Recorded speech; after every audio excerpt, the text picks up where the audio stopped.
should leave you with a yeah, that's what should leave you with a lightish, tannish, with a little bit of brown.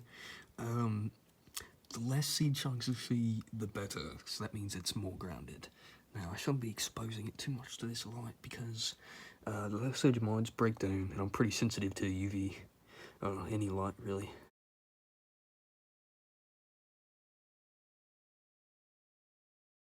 So what you want to do is just simply pour it in.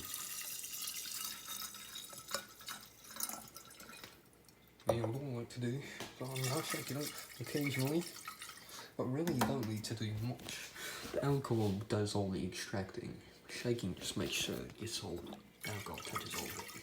Alright, it's been about an hour. Yep.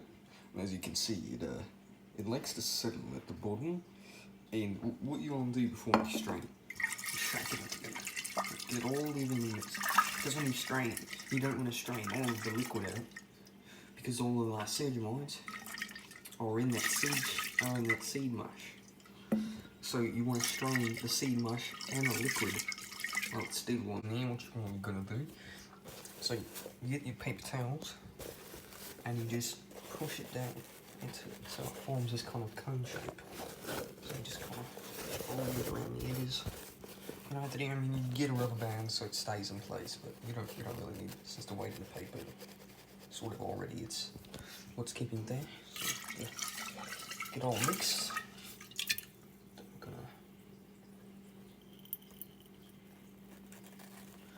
gonna... Oh shit! Well, the one time when you have to fucking. Alright, well, I'm not that good at call the entire strain. As you see, we strain out in the bottom, just like that. I mean, it doesn't have to be glass, so give me a unique container. Well, it should be straight out, just like that. It'll start to slow down.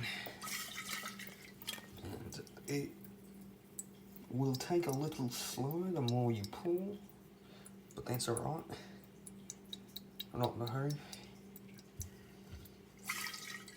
But you want to constantly keep that mixture evenly ratioed. So you're getting all of the lysosomoids. Oh yeah, straight real nice into the bottom. Now sometimes the straining, it collects so much seed powder at the bottom that it can't strain anymore. So this is why I have this extra paper towel, just in case I need to replace it. With a seed batch like this, I'm going to eventually have to, but I'm not going to record it for any longer than I need to. So when you're doing this extraction process, you need to avoid any direct contact with any light, avoid olive and any direct light, because not only LSA, but the other lysosomoids that are within the seeds, there's 7 others, and they are very sensitive to UV, but that's really all you have to watch out for is UV light. I mean, just like all lysosomoids, they break down with heat, so avoid any exposure to high heats for long periods of time. Keep it in a cool, dark place, so you get all the lysosomoids that are within the seeds. So if it's done straining, it should look like kind of like mud, and at the bottom, you see that's the tincture. It's a tincture at the bottom. So I'll explain that later. But this is what the end product should be when you're straining. So you basically just keep repeating that straining process till you have basically nothing left, then residue of the residual seed mush at the bottom. You don't really care for, you just throw it out. So this should be the final product of your straining, and this is a tincture of, these aren't technically concentrated, but the lysosomoids are soluble in the alcohol. So you will have a choice to, drink it straight, mix it with something, dilute it, whatever. You can drink it just as this and you'll be fine. Like, you get no nausea if you drink this. But what I like to do, I just get a wide container. I just pour it in like this.